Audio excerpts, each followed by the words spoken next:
Thank you. Thank you for being here. Thank you for coming so far and making such a sacrifice. And I promise you that this will be a good time together. I'll make this worth your while. We are living in a very interesting economic time today, perhaps the most difficult and challenging economic time of our history. And this has always been a challenge for us as salespeople, is to sell against entrenched competition. So I'm going to give you some ideas today that I have shared with many people that have enabled them to double and triple their income. How many people here would like to double their income? If I can show you how, will you give it a try? Say yes. Yeah, okay. Well, I will give you several ideas that other people have used to double their income as we go along. In your life, you must always predict growth. You must always predict that things are going to grow. And you must always work as though things are going to grow, because it is your attitude more than anything else that will determine your level of success. Even when the economy is going down, some people and some companies are doing well. Others are not, because sometimes they believe, well, the economy is bad, so we have to cut back and we have to reduce our activities. And others simply respond by becoming more busy and more aggressive. And that's very important for you and I. Well, many years ago when I started off, I did not graduate from high school, and I could only get laboring jobs. And my first laboring job was washing dishes in the back of a small hotel. And over time, I worked in construction, and I worked in factories and sawmills. I know a lot about sawmills. I worked on farms and ranches, and I worked on a ship in the North Atlantic. When I was 23 years old, I was working on a farm and sleeping on the hay in the farmer's barn. At the end of the harvest, I was uneducated, I was unskilled, and I was once more unemployed. And when I could no longer find a laboring job, like you, I got into sales. Sales is the ultimate default job in our society. Nobody goes forward into sales as we fall back into sales when nothing else is working. It's like driving a car and backing up and hitting something. Whoomp! You get out to see what it is, and it's a sales job. And so we say, well, I will give that a try and see what happens. And sometimes your friends say, when are you going to get a real job? Because some people don't believe that sales is a real job. However, the 80-20 rule applies. 20% of people who get into sales realize that this is a great opportunity, that if you sell really well, you can earn more than a doctor or a lawyer or even a politician. You can make a wonderful living in selling, and you can fulfill all of your dreams. In the Western world, 5% of millionaires are salespeople who have sold all their lives for another company, but they sold a lot, and they earned a lot, and they invested the money carefully. So it's possible for you to achieve all your dreams in this field if you become good in selling. So I got into sales, and the only job I could get was knocking on doors, cold calling from door to door. And I had no training and no experience. The only thing I could think of was to work hard. At least it wasn't like working on a farm or working on a ship. It was clean work. So I was told that selling is not really a selling job. It's really a rejection job. And the more rejections you get, the more sales you'll make. This was the totality of my sales training. So I used to get up earlier and earlier each day so I could knock on more doors so I could be rejected more often. And I began starting at 6, 7, or 8 o'clock in the morning when people came to work, and I would knock on doors all day. And in the evenings, I would go out and knock on doors of homes and apartments. I would sometimes work 12 to 14 hours a day. I worked 30 days before I made my first sale. This is not a good way to live, I can tell you that. I was sleeping on the floor of a friend's apartment. I had one change of clothes. I would have to wash out my shirt in the sink at night. I had one tie which came off and clicked back on, and one pair of shoes which were too big for me. So when I walked, it was like walking with swim fins. Ka-plop, ka-plop, ka-flop, ka-flop. And I had to lean forward so my shoes didn't fall off. If I ran, my shoes would fall off. So this was my start. And after about 6 months of knocking on doors and earning just enough to stay alive, I noticed that there was one man in my company who was earning 10 times as much as anyone else. And he wasn't even working very hard. He would start work at 9 or 9:30. He would go out, or a client would come into the office, or he would go out and visit a client. He would have lunch with another prospective customer. He would make sales in the afternoon, and he would quit at 4:30 or 5. And he went to beautiful restaurants, and he had nice vacations. He had a beautiful apartment, and he had a pocket full of money, and he had no financial problems, and he was selling the same product that I was selling out of the same office at the same price to the same people under the same conditions. So I did something, about 6 months later, I did something that changed my life. I still recall this changed my life. In your lifetime, by the way, you have experiences, and it's usually an idea or a concept. Something happens and your life goes in a different direction. And this was the transforming moment for me. I took a deep breath and I went and I asked him, what are you doing differently from me? Why are you making so many sales? And he said, well, show me your sales presentation and I'll critique it for you. I said, my what? He said, your sales presentation. I said, you show me yours and I'll show you mine. Because I didn't have a sales presentation. I was doing what I call the blah, blah sell. I would find a prospect and go blah, blah, blah, blah, blah, until they would start looking at their watch and looking away. And so they'd say, thank you very much for coming in. Let me think about it. Call me back next year, maybe, or leave me some information. And I would go from place to place and get the same response. He said, no, no, no. He said, there's a process, a logical process of selling. And the process has 7 steps. And the first step is to prospect and to speak to the right people. The second is to build rapport and trust with those people. The third is to ask them questions and identify their needs accurately. The fourth step is to make a presentation and show them your product. The fifth step is to answer their objections. The sixth step is to close the sale. And the seventh step is to get resales and referrals. Now, he probably didn't tell me all that, but what he did give me was a very simple presentation. And instead of going out and talking, I went out and asked questions, and my sales went up. And I remember people treated me differently when I asked them questions as opposed to talking. And so I began to ask more and better questions. Then I began to read on sales, and I read everything I could find. And then I would listen to audio programs, and then I would actually started going to sales seminars. And I did 2 things which really had a profound effect on my career. Number one is when I heard a new thing, I would immediately try it out. I noticed that many other people heard the same things, but they took no action. They wouldn't take any action at all, whereas when I heard something new, I would run out and I would try it out quickly. Number 2 thing that I learned is that nothing works. Even the best ideas don't work. At least they don't work the first time. And sometimes they don't work the first 5 times or the first 10 times. So I made a resolution that if I heard a good idea, I would try it 5 or 10 times before I passed judgment. 10% of people think about what they want and how to get it most of the time. They think about what they want and how to get it. So I'm going to give you a simple word that you can use for the rest of your career, which will double your income. And the word is how.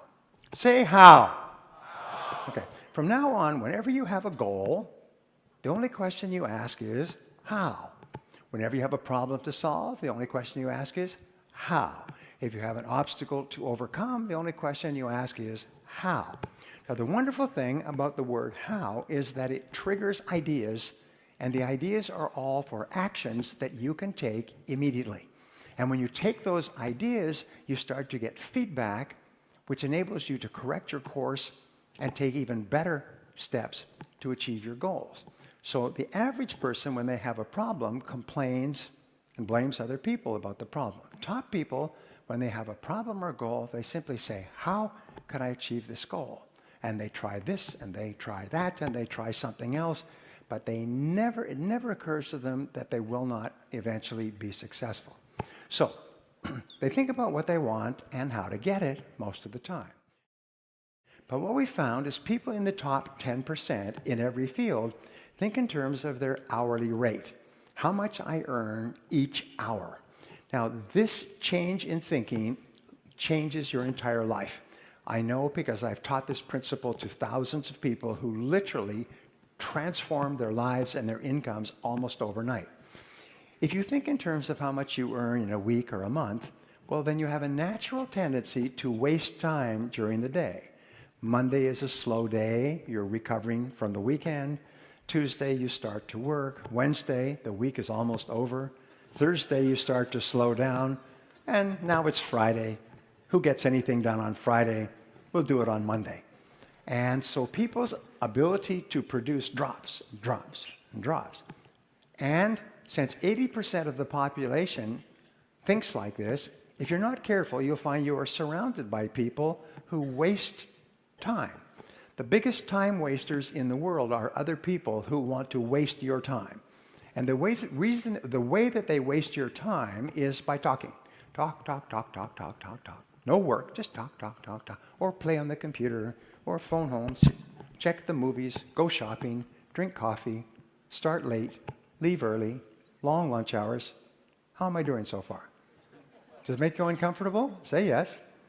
Because it starts to become a habit. Remember, human beings are always trying to do what is pleasurable and what is comfortable.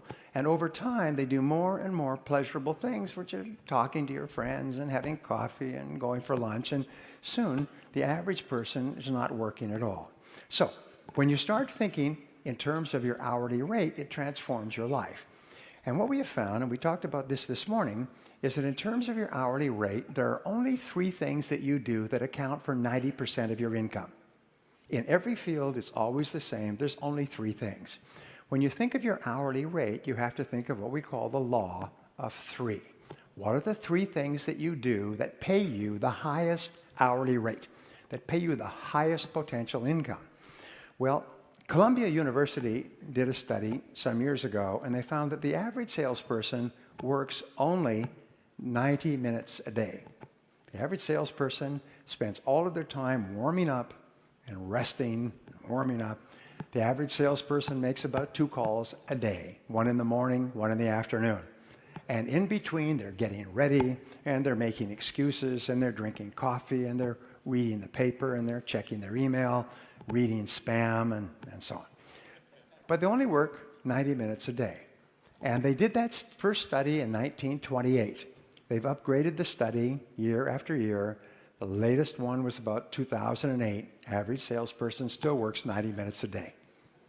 And so all sales incomes are diluted down to 90 minutes a day. So we find that there's only 3 things that you do that pay you your desired hourly rate. And they are prospecting, presenting, and closing the sale. Finding new people to talk to, talking to those new people, and getting them to take action. I was working for a large company at the beginning of this recession, and they said, we're bringing you into our annual convention to talk to our 350 salespeople, national company, and I asked them a lot of questions, which I do, and one of the questions was, what are your feelings about business for the coming year? They say, our business will be down by about 30% this year because of the recession. I said, well, why don't you set a goal to increase your business by 30%? They said, no, that's not possible. Don't you read the newspapers? We are in advertising. Business is down, and business is going to be slow, and we're adjusting to that. I said, well, you know your salespeople only work 90 minutes a day. Why don't you just get them to work 3 hours a day, and you can increase your sales rather than decrease your sales? And he said, no, that's not true. Our salespeople are professionals. They have an average of 11 years of experience. These people have been in the business for a long time. He said, they couldn't possibly be working 90 minutes a day. They work all day long. I said, no, they only work 90 minutes a day. So this is not a good way to start a business relationship. So he said, I've never heard that number. I said, well, unfortunately, it's true. I said, I have a suggestion for you. At this seminar, why don't we hand out stopwatches to all the salespeople, and I'll explain this principle, and then we'll track their workday. So at the seminar, I introduced them to a stopwatch. It costs maybe 5 or 10 euros, and got them to agree that for the next month, every salesperson, when they went in to see a prospect, they would click on the stopwatch, and when they went out, they'd click it off, and they'd just keep clicking it, and it would keep adding up. At the end of a day, they could see how many minutes they'd spent with customers. And at the end of a week, they could see how many minutes. And they said, great. So the seminar was very successful. And I also said one other thing to this group. I said, you know that 80 or 90% of your prospective customers have never heard of you. They do not know that you exist. They do not know that your product or service can help them. They have no idea. So you can never approach your entire prospect market. So a month after the seminar, about 5 weeks, I got a letter from him. And it said, dear Brian, he said, I'm writing to thank you for your seminar. He said, I have to apologize. He said, the salespeople reported their numbers from the stopwatches at the end of 30 days, and we found that the average salesperson was spending 90 minutes and 42 seconds a day with customers. He said they have all agreed to increase that to 180 minutes. He said our sales are going up at a faster rate than ever before. This recession is not affecting us at all. A year later, he wrote back and he said their sales were up 30% over their best year in history because the salespeople started calling on people they'd never called on. Natural tendencies to keep calling back on your old customers. They started calling on new prospects and spending more time doing it. Well, what I do is I call this FaceTime. I call it the critical measure of your success, is how much time do you spend face-to-face with customers? And that's the key to the stopwatch idea, is if you can increase or double the amount of time you spend face-to-face with customers, my promise to you is you will double your income. You see, you cannot control where the sale is going to come from. You cannot control the sales result, but you can control one thing. You can control your sales activities. If you control your sales activities, you put yourself under what is called the law of probabilities. The law of probabilities says that by doubling the amount of time you spend face-to-face with customers, you double the probability that you will increase your income. And so you have total control over your income. Just go and call on more people. Just spend more time face-to-face. If somebody calls you in the office, they should never be able to find you in the office. Do you know why? Because there's no customers in the office. The customers are outside the office. I have a good friend. His name is Frank Pasetta. And Frank Pasetta started off as a junior salesman with Xerox many years ago. And he was a very good salesman, and he wanted to be a manager. And so he applied to be a manager. And they said, no, we have no positions available for sales management. He said, I will take any position at all because I want to teach my ideas to salespeople. And so finally they said, an opportunity has opened up in the Cleveland office, Cleveland, Ohio. It's the worst performing office of Xerox in the world. Of 2,000 offices, it is the lowest performing office in a major city. So if you will move, and he lived in California, nice place to live. If you will move to Cleveland, which is called, in English, it's called the Mistake on the Lake.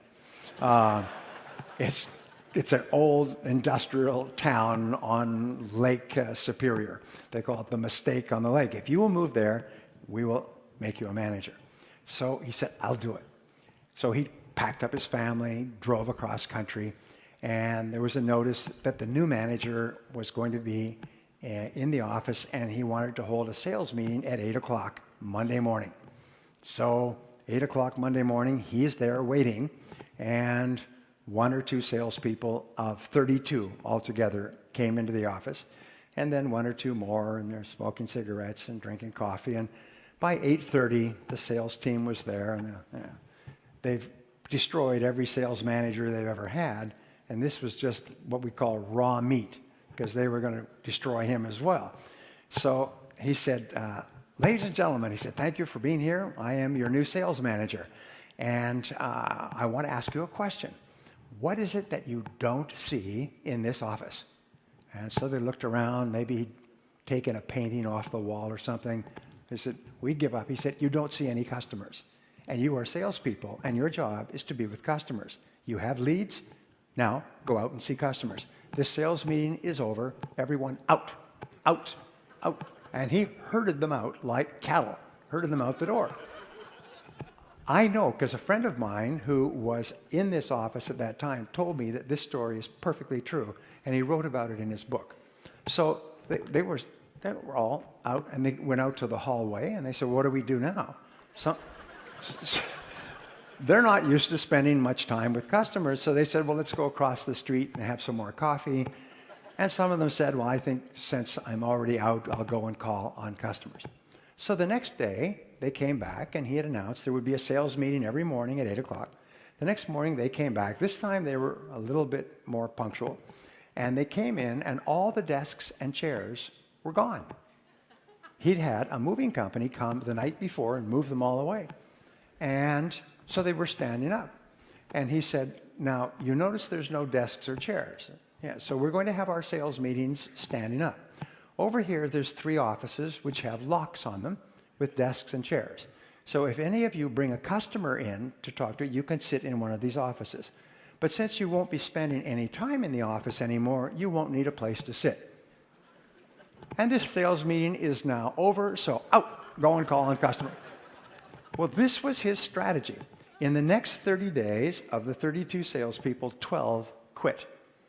They told him that he should go and multiply by himself. I don't know if we have that expression in Finnish. Some of you didn't get that, but some of you did. All right.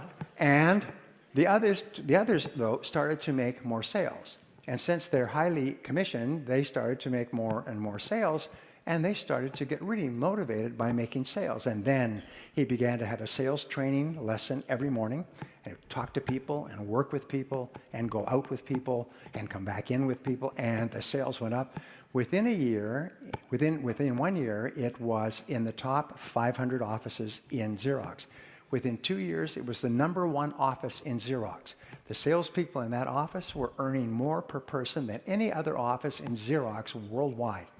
People who worked with him, who I have met, still talk about those being the great days. And the only strategy was forcing salespeople to go out and spend more time face-to-face with customers.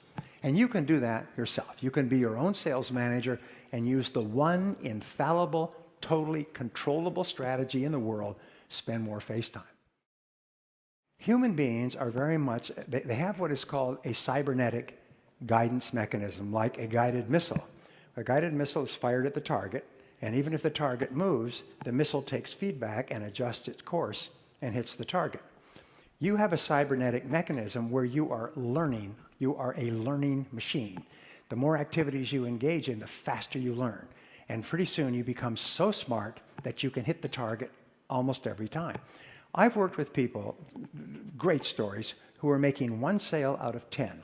That means that they were getting rejected 9 out of 10 times, but they kept on, kept on. When they learned proper sales techniques, they started to make 2 sales out of 10, 3 sales out of 10, 4 sales, 5. One gentleman in my course came 1 year, came back the following year. He was making 9 sales out of every 10 calls. His income went up several hundred%. He went from living in a small house to living in a large house. He'd been in sales for about 12 years before he learned how to sell professionally, and his sales exploded, because you can't get worse at selling by doing it. You can increase the percentages, but the way you do it is you collect more no's. So your job now is to see how many no's you can collect each day. Just be polite, be friendly, be charming, as you already are, I'm sure, and just collect no's all the time. The more no's you get, the more successful you'll be. I taught this to a company recently, and they were using telemarketers. And they would start at about 8:30 in the morning, telemarketing, but the telemarketers would get burned out. Most telemarketing shifts are only 3 or 4 hours, because telemarketers get burned out psychologically from all the rejection they get. So they put in a little contest.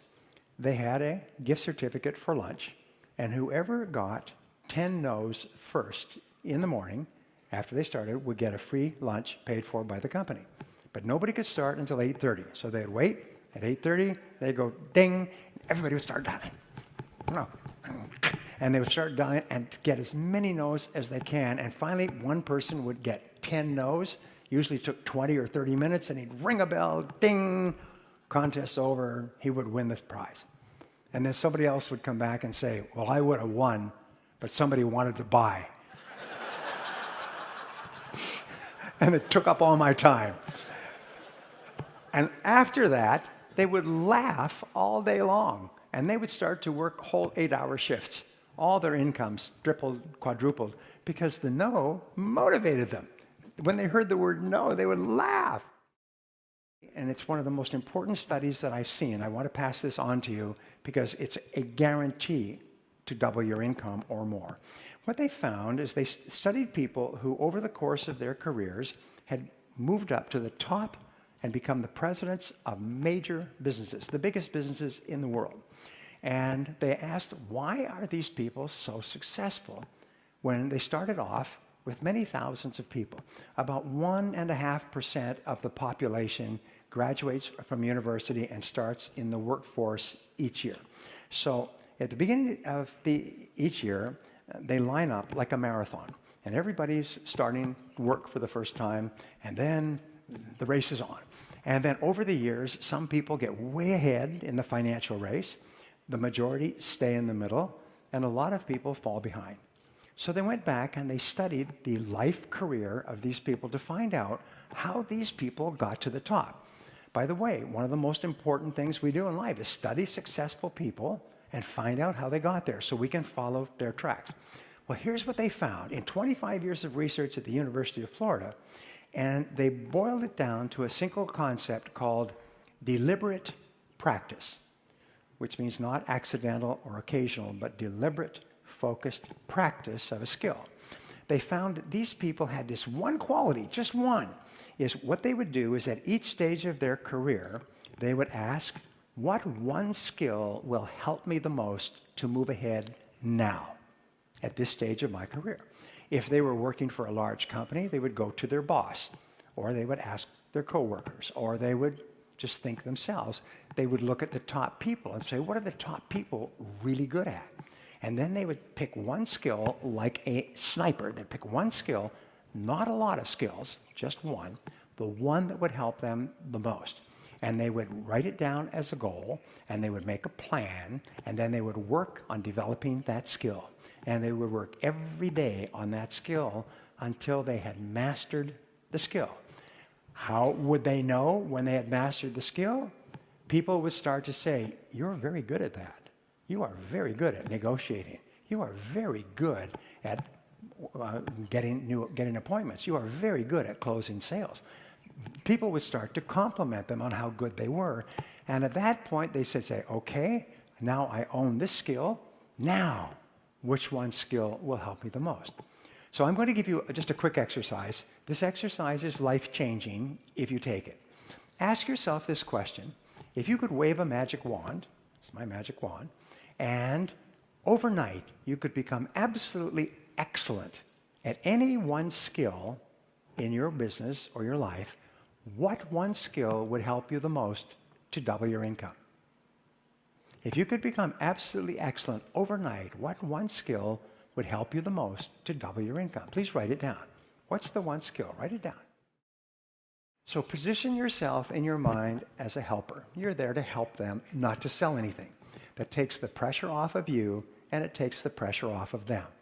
You're almost like a doctor of selling. Now, if you go to a doctor in Finland or anywhere in the world, doctors always follow a 3-part process. If a doctor does not do this, it means that the doctor is not a good doctor. The first part of the process is what? When you go to a doctor, what's the first thing they do? They do an examination. You can imagine going to a doctor and you say, hello, doctor, I've got stomach pains. And the doctor says, okay, let's do some surgery. Or, okay, here's a prescription. Take these pills. You say, well, you can't do that. You have to examine me first. You have to find out what my need or my problem is before you make a recommendation. What is the second thing that a doctor does? Second step in the process. It's a diagnosis. And the diagnosis is where you take what the patient has told you and the results of the test, and you say, this is our problem.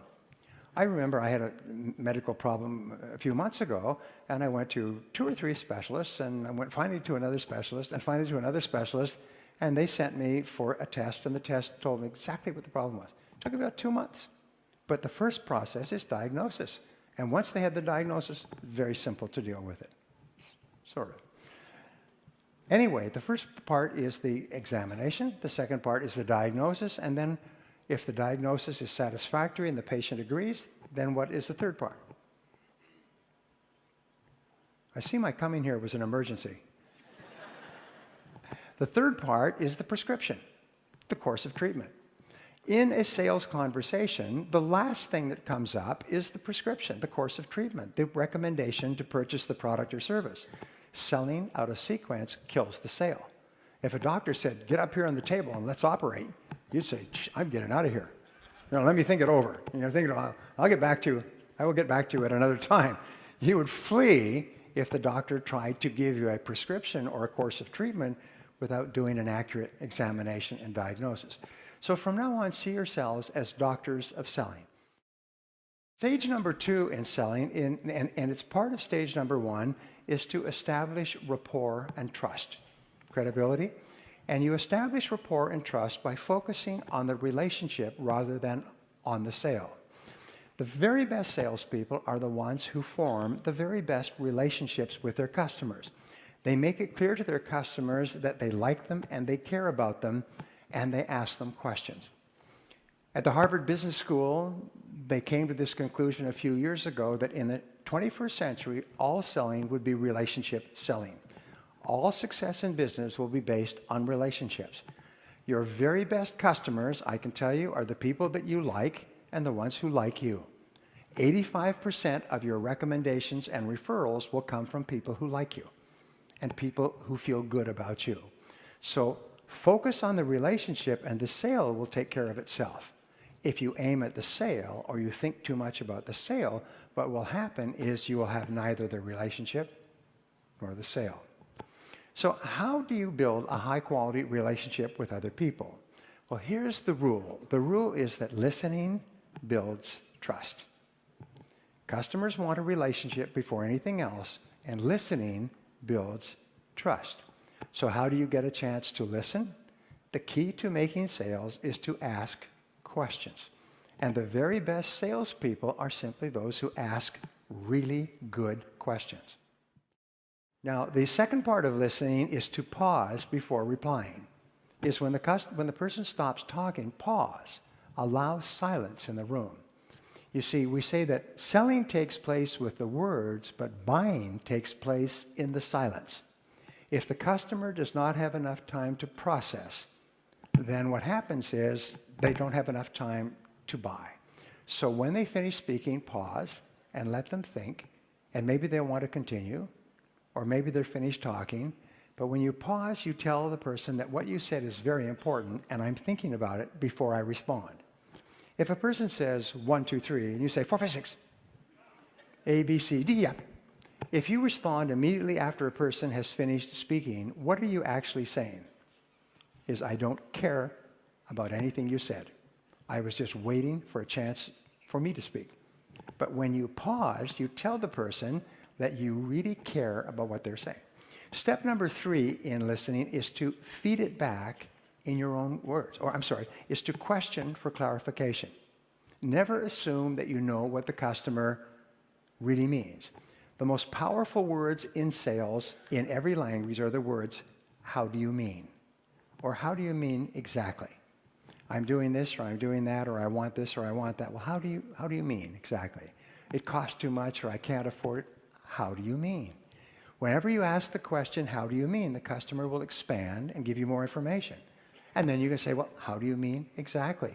Every time you ask the question, the customer will tell you more information. They'll express themselves. They'll give you more information that you need to make a sale. And each time you ask a question, you get a chance to listen, and listening builds trust. The fourth key is to feed it back in your own words. Don't just jump in with an answer. Say, well, let me be sure I understand what you're saying. This is what you're doing now, and this is what you're trying to do in the future, and this is your concern or your question. Is that right? And they'll say, yes, and this is proof that you were really listening. And people are immensely flattered when you can feed it back in your own words. So those are the 4 keys. Listen intently, pause before replying, question for clarification, and then feed it back in your own words before you speak. So I'll give you a technique, by the way. This will double your income. This technique is so powerful. It's been found that the top 10% of salespeople in 32 industries use this technique. And you teach this technique to people, and they won't use it. But in every audience, I say, does anybody use this technique? And there's always be somebody. I'll say, how does it work? And they'll say, it's like their seat was electrified. They'll go, customers love it. I mean, and it's a very simple technique. It's called the agenda close. The agenda close is where you close the person on an agenda. So, for example, what you would do is you would say, Mr. Prospect, I know how busy you are, so I've prepared an agenda for our meeting. That now positions you as a professional. It positions you as a consultant. An agenda. You see, only professionals use agendas. Non-professionals go in and just talk. So what you do is, I've prepared an agenda for our meeting, and you take a piece of your stationery, this is Nordic Business Forum, and you write agenda for meeting with the person's name, correctly spelled, very important, and the time and date. And then you have 5 or 7 questions. Odd numbers are better than even numbers. 7 is one of the most powerful cosmic numbers. So I always think in terms of 7s. So you have 7 questions. And so I've prepared an agenda for our meeting, and you space the questions over the page so a person can take notes. You write it in large print so a person does not have to get a magnifying glass to read it. And then there's 1, 2, 3, 4, 5, 6, 7. Well, customers are astonished. They take it like this, and it's got their name and their time and their business on it. And they sit, and then you have a copy yourself. You say, if we can just go through these questions, then you will know and I will know if this is a good idea for you or it's not. And at the end of the series of questions, you say, well, it looks like what we're offering and what you need seem to fit together pretty well. Can I show you some of the details? And then you shift gears and you shift into the presentation. Now, just like identifying needs accurately is the turning point or the hinge on the gate or the door, the presentation is where the sale is made. You make the presentation by presenting your product or service in a special way. And this is worth $1 million to you over the course of your career. This one piece of advice is, people don't care what your product is. They don't care about you. They don't care about your company. They don't care about the background of your company, and they don't even care what the product is. People don't care. The only thing they care about is what this product or service does for me. You know, if you have a little child, the child says, me, mine, me. All customers care. They're just children with better excuses. All they think about is me. What do I get? What's in it for me? And what they want is, they want a change in their life. They want an improvement in their life, a result, a benefit, or highest of all is a transformation. They want to be transformed. There is an ABC theory of motivation that applies to selling. And A in English stands for antecedents, or what happens in the past. B stands for behavior, and C stands for consequences, what happens as a result of buying. Here's the rule. 15% of buying behavior is determined by the past. 85% of buying behavior is determined by the anticipated future.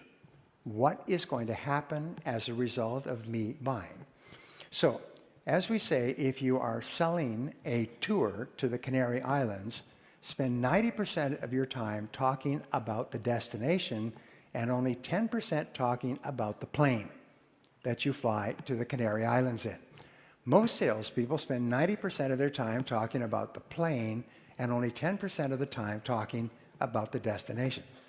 Imagine if you went to a travel agent and you said, I want to take a vacation to the Canary Islands, and they said, well, let me show you how this plane works. And they take out a diagram of the airplane you're going to fly on.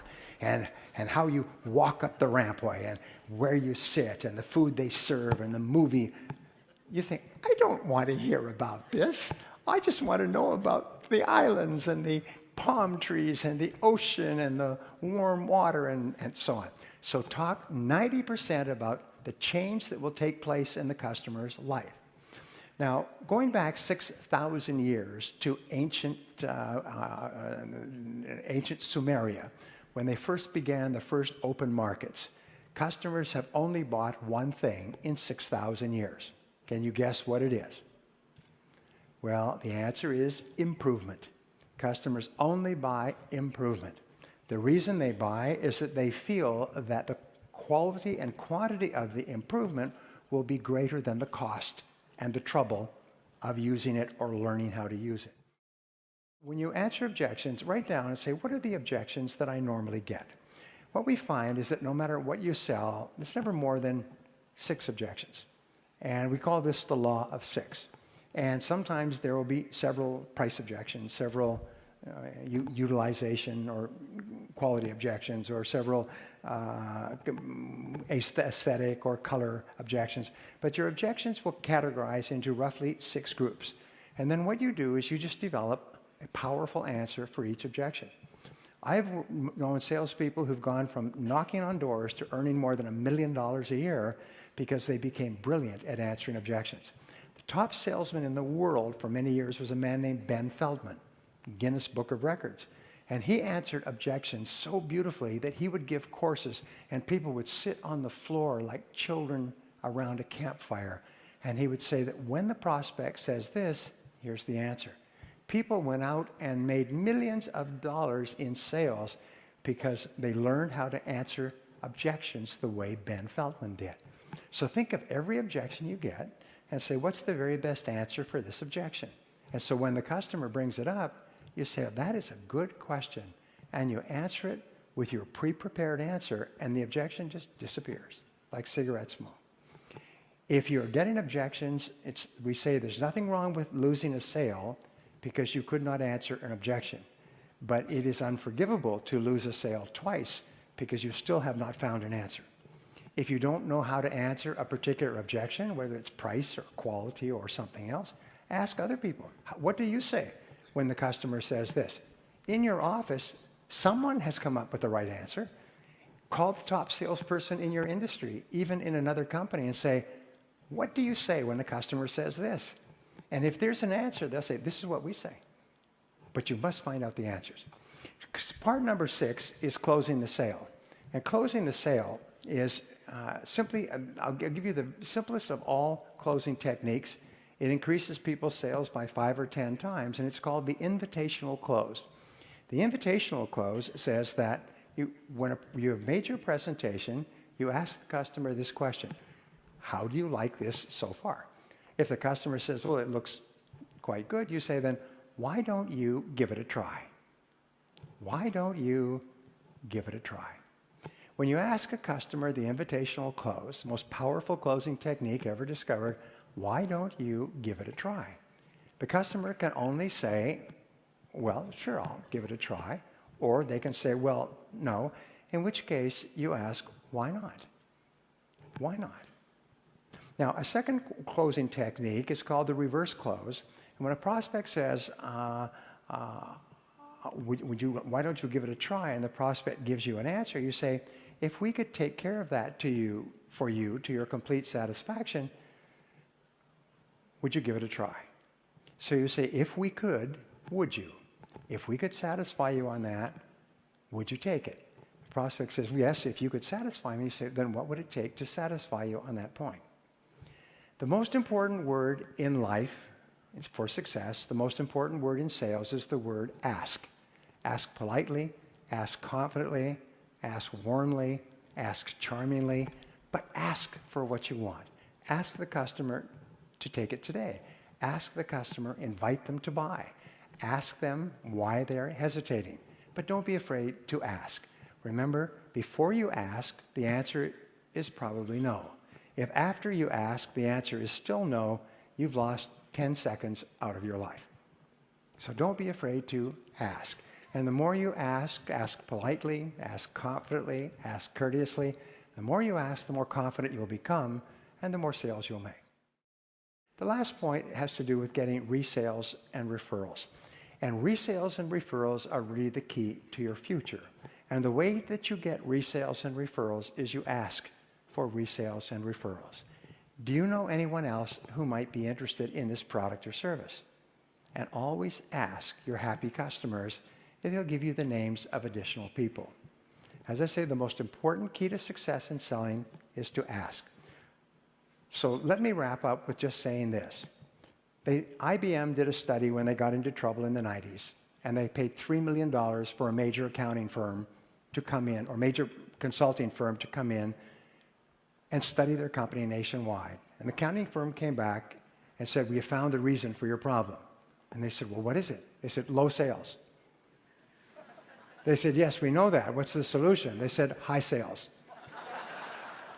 And they said, "Well, thank you very much, but this company, it's called McKinsey & Company, but one of the best management consulting companies in the world, they always have an answer, and the answer always works." They said, "The answer is to get more of your people out into the field, face-to-face with your customers." So IBM had 400,000 staff. They took 100,000 engineers, they put them through a crash course in selling, and they put them out on the street calling on those 80% of customers that nobody had ever called on. And IBM in 1 year turned around like a great ship in the ocean and became one of the most successful businesses in the world. So the last piece of advice I can give you is to get out there, spend more time face-to-face with more customers, and don't be afraid of the word no. Thank you very much.